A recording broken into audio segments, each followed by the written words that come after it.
বিকেলে জলখাবারে যদি আপনারা এই রকম আমের কয়েকটা রেসিপি বাচ্চা থেকে বড়দেরকে যদি করে দেন, সবাই খুব আনন্দ করে খেয়ে নেবে। আর করতেও খুব একটা কষ্ট হয় না, খুব কম সময়ে হয়ে যায়। আর আম তো সবাই খেতে খুব ভালোবাসে, সেই জন্য বড় থেকে ছোটকে সবাইকেই করে দিলে সবাই খুব খুশি হয়ে যাবে আর আনন্দ করে খেয়ে নেবে। আর ঘরোয়া জিনিস দিয়ে ঘরোয়া পদ্ধতিতেই এই জিনিসগুলো খুব সহজেই করা যাবে। নমস্কার বন্ধুরা, রন্ধনিকা 48 চ্যানেলে আপনাদের সবাইকে স্বাগত। আজকে আপনাদের একটা আম দিয়ে রেসিপি করে দেখাবো। চলুন তবে রেসিপিটা শুরু করি। এখন বাজারে খুব আম পাওয়া যাচ্ছে, সেই জন্য ভাবলাম আপনাদেরকে আম দিয়ে একটা রেসিপি দেখাই। তাই আজকের রেসিপিটা হবে সরু চুকলি, আর তার সঙ্গে যদি কিছুটা সময় পাই আপনাদের আম দিয়ে ফুলুরি করেও দেখাবো। ঘরের বাচ্চা থেকে বড় সবাই কিন্তু এই জিনিসগুলো খেতে খুব ভালোবাসবে। আর এই জিনিসগুলো করতে খুব একটা সময় লাগে না, ঘরোয়া জিনিস দিয়ে ঘরোয়া পদ্ধতিতেই জিনিসগুলো তৈরি করা যায়। আর বিকেলে জলখাবারে আপনারা কি করবেন খুঁজে পাচ্ছেন না, তখন এইভাবে আম দিয়ে আপনারা সরু চুকলি বা ফুলুরি তৈরি করতে পারেন। চলুন তবে কি কি লাগছে সেগুলো আপনাদেরকে একবার দেখিয়ে দিই। আজকে আমের সরু চুকলি যেহেতু দেখাবো, তা আপনাদের প্রথমেই দেখাচ্ছি হিমসাগর আম। বাজারে এখন ভালোই পাওয়া যায় আর খুব মিষ্টি হয়। নারকেল, আর নিয়েছি ময়দা, সুজি, চিনি আর নুন আর হচ্ছে মৌরি। আর তার সঙ্গে তেল লাগবে, এটা তো আপনারা জানেন। তেলটা আমি নিইনি, তেলটা আপনাদেরকে পরে দেখাচ্ছি। এবার চলুন প্রথমে জিনিসগুলো সব রেডি করে নিয়ে আস্তে আস্তে তৈরি করি জিনিসটা। নারকেলটা ফাটিয়ে নিয়েছি, দেখুন দেখতে কত ভালো লাগছে আর খেতেও তেমনি সুন্দর, আর নারকেলটা খুব মিষ্টি। যাই হোক, এবার নারকেলটা আস্তে আস্তে কুড়ে নিচ্ছি। আর প্রথমে না এই নারকেলের এই সাইড দিয়ে কুড়তে হবে, তাহলে কোড়াটা খুব ভালো হবে আর হাতে লাগে না। অনেক সময় না স্লিপ কেটে যায়, যদি ধরুন মাঝখান দিয়ে কোড়া হয় তখন কি হয়, স্লিপ কেটে যায়। সেই জন্য সাইড বরাবর প্রথমে কুড়ে নিতে হবে। এই দেখুন, এইভাবে প্রথমে এইভাবে ঘুরিয়ে নারকেলটাকে প্রথমে কুড়ে নিতে হবে, তারপরে মিডিলে যেতে হবে। এই দেখুন, এইভাবে সাইড দিয়ে প্রথমে নারকেলটাকে কুড়ে নিতে হবে।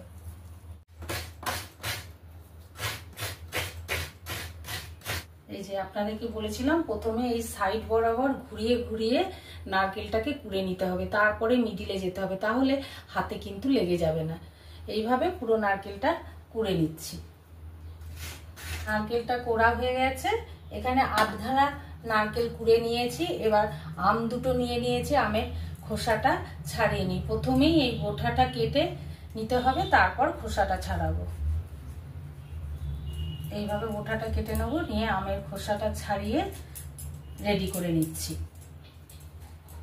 আমগুলো কাটা হয়ে গেছে, নারকেলটাও হয়ে গেছে। এবার ওপরে গিয়ে ব্যাটারটা রেডি করে নিয়ে সরু চুকলিটা করব। ব্যাটারটা করার জন্যে প্রথমে একটা মিক্সি জার নিয়ে নিলাম, তাতে 1 বাটি সুজি দিয়ে দিলাম। চিনি অল্প দিতে হবে, আমি 1 চামচ মতন দিলাম। আর সামান্য একটু নুন দেবো, যে কোনো মিষ্টি জিনিসে নুন দিলে খেতে খুব ভালো লাগে, সেই জন্যে একটু নুন দিলাম। আর চিনির পরিমাণটা আপনারা যদি খুব কম দেন তবে করতে খুব সুবিধা হবে। তারপরে কাটা আমগুলো মিক্সি জারের ভেতর দিয়ে ঢাকা লাগিয়ে একটা মিহি পেস্ট করে নিলাম। করে নিয়ে ঢাকাটা খুলে নিলাম। এবার একটা বাটি নিয়ে বাটির ভেতর আস্তে আস্তে ওই পেস্টটাকে একটা বাটিতে ঢেলে নেব। আপনারা যদি মনে করেন যে একসঙ্গে পেস্টটা করবেন না, আলাদা আলাদা করবেন, সেটাও করতে পারেন। সব পেস্টটা বাটিতে একবারে ঢেলে নিলাম। নিয়ে ময়দা দিয়ে দিলাম। যতটা সুজি দিয়েছি তার থেকে আরও কিছুটা বেশি দিয়ে দিলাম। যদি সুজি আপনারা 1 কাপ নেন তবে এখানে ময়দা আপনারা 1.5 কাপ নেবেন। নিয়ে ময়দাটা দিয়ে একেবারে ময়দাটা খুব ভালো করে মিশিয়ে নিলাম। এখান থেকে দুটো ভাগে ভাগ করে নেব। আপনাদের আগেই বলেছিলাম একই রকম জিনিস দিয়ে দুটো জিনিস হয়ে যাবে। একটা ভাগ দিয়ে ফুলুরি দেখাবো, আর একটা দিয়ে সরু চুকলি দেখাবো। ফুলুরির জন্য তুলে নেওয়া হয়ে গেল। এইবার বাকি যে ব্যাটারটা ছিল তার ভেতর অল্প অল্প করে জল দিয়ে ব্যাটারটাকে আরও পাতলা করতে হবে।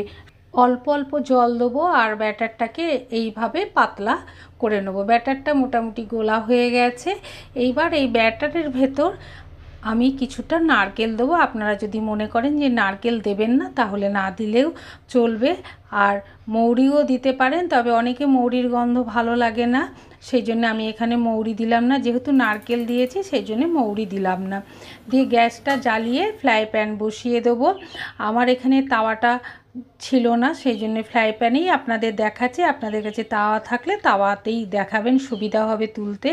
নিয়ে ফ্রাই প্যানটা হালকা গরম হয়ে গেলে ব্রাশ করে দিলাম, দিয়ে ওই যেই ব্যাটারটা গুলে রেখেছিলাম সেই ব্যাটারটা এক হাতা দিয়ে দেবো। দিয়ে এইভাবে আস্তে আস্তে ঘুরিয়ে দিতে হবে, তাহলে খুব সুন্দর গোল হয়ে যাবে। ঘোরানোর পর 1-2 মিনিট অপেক্ষা করবেন, দেখবেন খুব সুন্দর হয়ে গেছে। যেহেতু ফ্রাই প্যানে হচ্ছে লেগে যাবে না।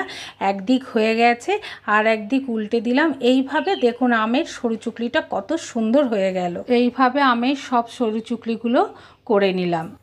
ঘরোয়া পদ্ধতিতে সরু চুকলি আম দিয়ে তৈরি করা হয়ে গেছে। এটা বিকেলে জলখাবারে ছোট থেকে বড় সবাইকে তোমরা করে দিতে পারো। ওপর থেকে কিছুটা নারকেল কোড়া ছড়িয়ে দেবো, দিলে খেতেও খুব ভালো লাগবে আর দেখতেও ভালো লাগবে। সঙ্গে একটু পাটালি গুড় কিংবা গরম গরম চায়ের সঙ্গেও খেতে খুব ভালো লাগে। চুকলি হয়ে গেছে, আর তোমাদেরকে বলেছিলাম ফুলুরি করে দেখাবো আমে। তা কড়াইটা গরম বসিয়ে দিয়েছি, নিয়ে তেল দিয়ে দিই। তেলটা গরম হতে হতে আমের ফুলুরির জন্যে যা কিছু দরকার সেগুলো সব রেডি করে নিই। কিছুটা তো রেডি করা আছে, বাকি আরও কিছু জিনিস আছে সেগুলো মেশাতে হবে। ব্যাটারটা একটা ডিশে তুলে রেখে দিয়েছিলাম, এবার এই ব্যাটারটা একটা বাটিতে ঢেলে নেব। এইভাবে পুরো ব্যাটারটা ঢেলে নেব। তোমরা যদি মনে করো আর একটু কিছু দেবে তাহলে খুব ভালো লাগবে। আমি এখানে আরেকটু নারকেল কোড়া দিয়ে দিলাম আর একটু মৌরি দিলাম। আর তোমরা যারা মৌরির গন্ধ সহ্য করতে পারো না তারা দিও না, কিন্তু মৌরিটা এই ফুলুরিতে খেতে খুব ভালো লাগে। আর চিনি দিয়ে দেবো 2 চামচ, দিয়ে ব্যাটারটাকে আবার মেখে রেডি করে নেব। তোমাদের যদি আমের এই সরু চুকলি আর আমের এই ফুলুরিটা ভালো লাগে তাহলে লাইক করে সবার কাছে শেয়ার করে দিও, আর অবশ্যই কমেন্ট করে জানিও। কমেন্ট করতে কিন্তু ভুলো না, কমেন্ট করলে অনেক উৎসাহ বেড়ে যায় আর আনন্দও হয়। ব্যাটারটা রেডি হয়ে গেছে আর তেলটাও দেখো খুব ভালো করে গরম হয়ে গেছে। এইভাবে একটা একটা করে কড়াইয়ে তেলের ভেতর ফুলুরিগুলো দিয়ে দেবো। সব ফুলুরিগুলো দেওয়া হয়ে গেলে একদিক যখন ভাজা হয়ে যাবে উল্টে আর একদিক ভেজে নেব। আর গ্যাসের ফ্লেমটা কিন্তু তোমরা অবশ্যই কম করে ভাজবে, না হলে পুড়ে যেতে পারে। আর পুড়ে গেলে কিন্তু তখন খেতে একদমই ভালো লাগবে না। যেহেতু আম আছে তখন একটা বাজে গন্ধ বেরোবে, সেই জন্য মিডিয়াম টু লো ফ্লেমে এইভাবে ফুলুরিগুলো ভেজে নিতে হবে। কথা বলতে বলতে ফুলুরিগুলো খুব সুন্দর ভাজা হয়ে গেছে, একটা ডিশে তুলে নিলাম। জলখাবারের জন্য আমের ফুলুরি তৈরি হয়ে গেছে। কেমন হয়েছে তোমরা অবশ্যই কমেন্ট করে জানাবে। আর ভালো যদি লাগে তাহলে সাবস্ক্রাইব করে নোটিফিকেশনটা অন করে রেখো। যখনই কোনো ভিডিও ফেলা হবে সবার আগে তোমাদের কাছে নোটিফিকেশন পৌঁছে যাবে। তা আজকে বিকেলের জলখাবারের জন্য এই যে 2 রকম জিনিস তোমাদেরকে করে দেখালাম। এইভাবে বাড়ির বড় থেকে ছোট সবাইকে যদি তোমরা দাও খাবারটা খেতে খুব ভালো লাগবে। আশা করি সবার খুব পছন্দ হবে আর তোমাদেরও খুব ভালো লাগবে। আপনাদের কাছে অনুরোধ রইল এই আমের সিজনে বাড়ির সবাইকে এইভাবে আমের সরু চুকলি আর আমের ফুলুরি করে খাওয়াবেন। একটু অন্যরকম রান্না হলো। আপনারা সবাই ভালো থাকবেন, সুস্থ থাকবেন, সাবধানে থাকবেন। পরে আবার আপনাদের সঙ্গে নতুন একটা রেসিপি নিয়ে দেখা হবে। আর অবশ্যই কমেন্ট করবেন, কমেন্ট করলে অনেক উৎসাহ বাড়ে আর আনন্দও হয়। আর এইভাবে সবসময় আমার পাশে থেকে আপনারা উৎসাহ বাড়িয়ে যাবেন। আর আপনাদের কাছে অসংখ্য ধন্যবাদ পুরো ভিডিওটা দেখার জন্যে।